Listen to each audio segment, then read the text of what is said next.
urban spaces. What are they? The good ones aren't just buildings. They're liminal spaces projecting the past. Whether you love the city or hate it, the connection is real. Within urban space, we find street art. But what is street art, and how do we recognize it? Good street art indicates a distressed environment. It's a place that looks scary, but isn't necessarily dangerous. It's a celebration of a thing that's hated, but embraced by those in the know. Is street art art, or is it vandalism? It's part of the city. It can't be separated. Who creates street art, and why do they do it? One can never be sure. Maybe that's why street art is so powerful.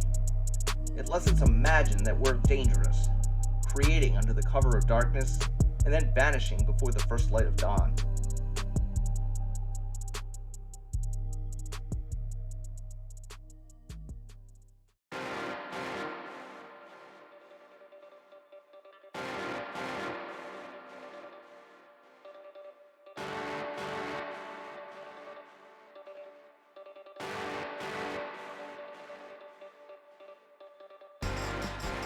New York City. Fast, hard, insane. Why live in a place like this? Because it will push you to become all that you can be. There is no place to hide. It's only you and your ambitions against a massive juggernaut of a city that can hunt you like a warrior or elevate you like an angel. All is present here. The danger, the uncertainty, the fear, the love. Not all who enter will survive, but most who survive will flourish.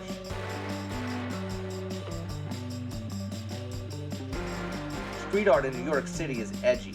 It's raw, it's personal. It gets noticed.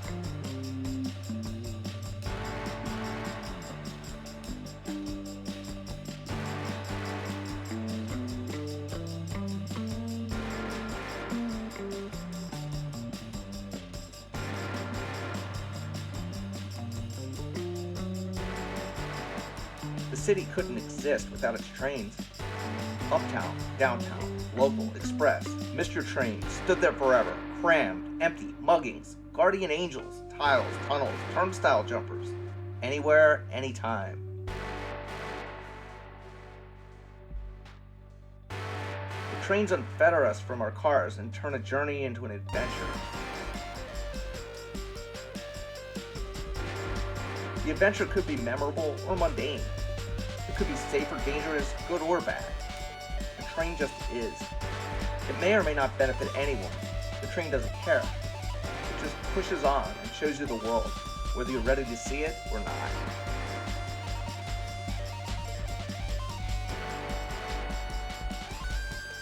We think of Chicago when we hear about L trains, but New York is riddled with them.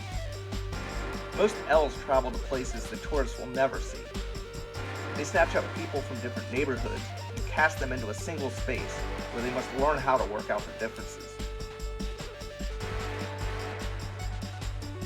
It's not surprising that most New York street artists express themselves within the subway system. It serves as the great arbiter of truth.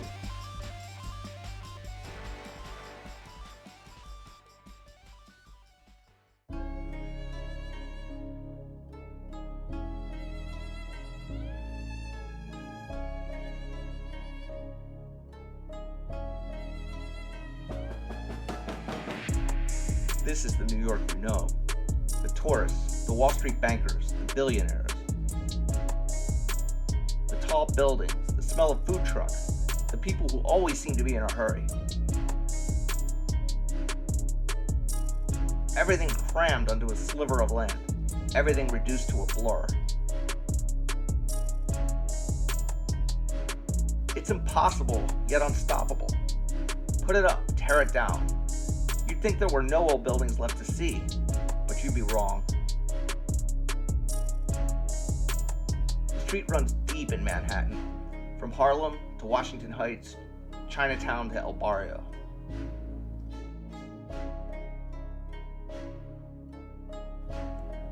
For a time, everybody wanted out of Manhattan. It was dirty, loud, difficult. People were scared of the violence, but some could not rid themselves of it, and they returned. Squatting, gentrification, hipsters, music. Did Giuliani save the city or try to destroy it? Was Times Square a better place before Disney took it over?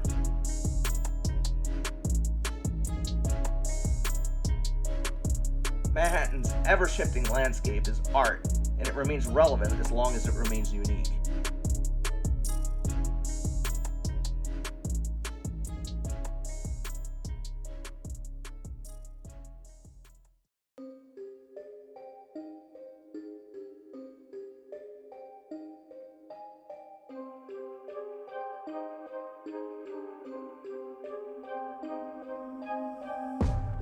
Salsa, disco, hip-hop, graffiti. The Bronx is the street, the place where it all began.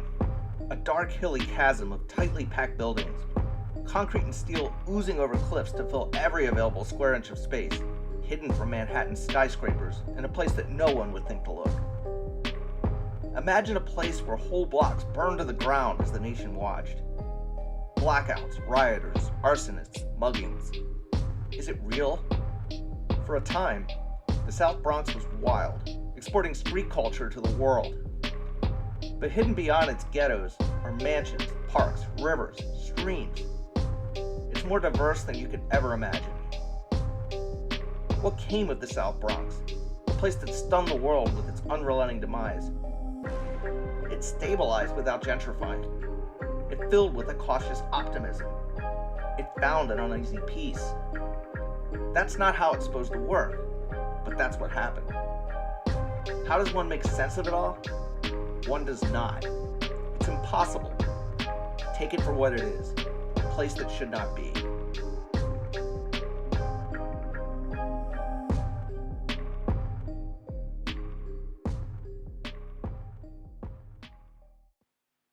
Yeah.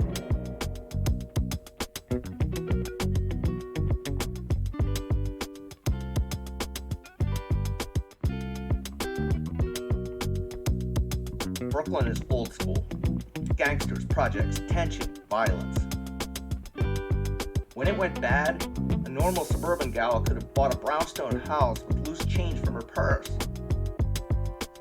Then, it all became cool.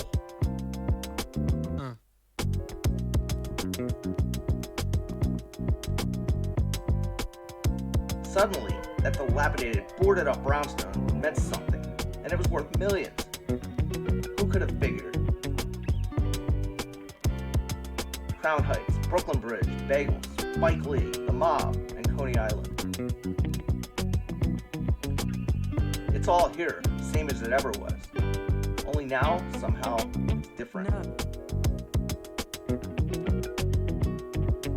Where the gangs once clashed to claim territory, mainstream corporations and affluent professionals fight through their mercenaries in the form of lawyers to grab Brooklyn's land.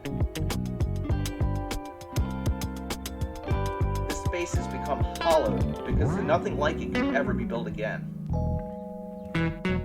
Modern building codes and the cost of labor have put a stop to it forever. What we see now is all that's left, and the fight to claim it has grown fierce. These are the front lines of the gentrification wars. Who will win? No one knows.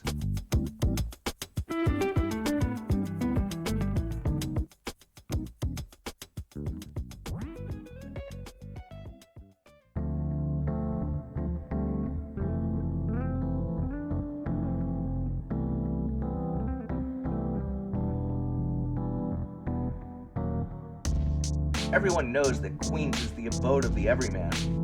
Only, no one really seems sure how to describe this creature. The vast sea of row homes and small buildings have remained immutable for decades, partly succumbing to the wave of hipsters and developers who follow each other to every corner of Brooklyn and Manhattan. Queens never collapsed, and it was never reborn. It just kept going, laying low under the radar and waiting for its day in the sun.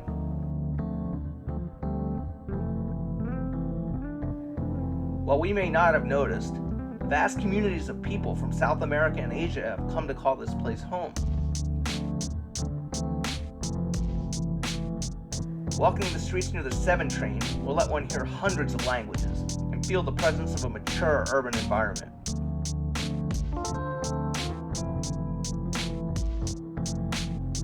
The US Open, the Mets, Flushing, JFK Airport, LaGuardia Airport, the Rockaways, Forest Hills.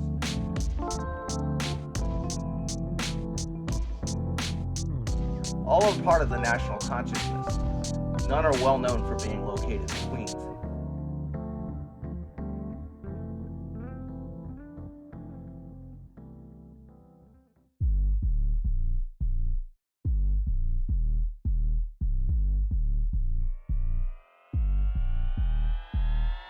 New York City gave the Statue of Liberty to New Jersey, but it won't liberate Staten Island, the place that longs to join it.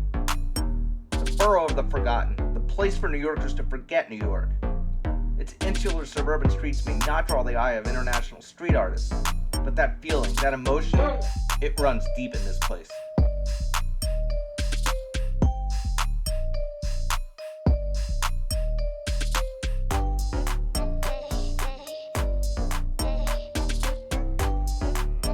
What is New York street art trying to say? Don't be in such a hurry. Stop for a moment and have a look. It's all about observation and imagination. If the meaning of a place isn't apparent at first glance, take the time to draw it out. Make it real. Don't let others tell you what to see or feel. Figure it out for yourself. The city is a colossus and indefatigable, but it's fragile. People once thought it had become obsolete and tried to destroy it. Those days have passed, for now. Nothing is guaranteed. Conflict is a necessary part of the human condition. It drives us to become more than what we are. But it can destroy us just as easily as it can destroy this place. Embrace what interests you, but don't let it destroy you. That's what New York street art says to me. Be patient. Soldier on.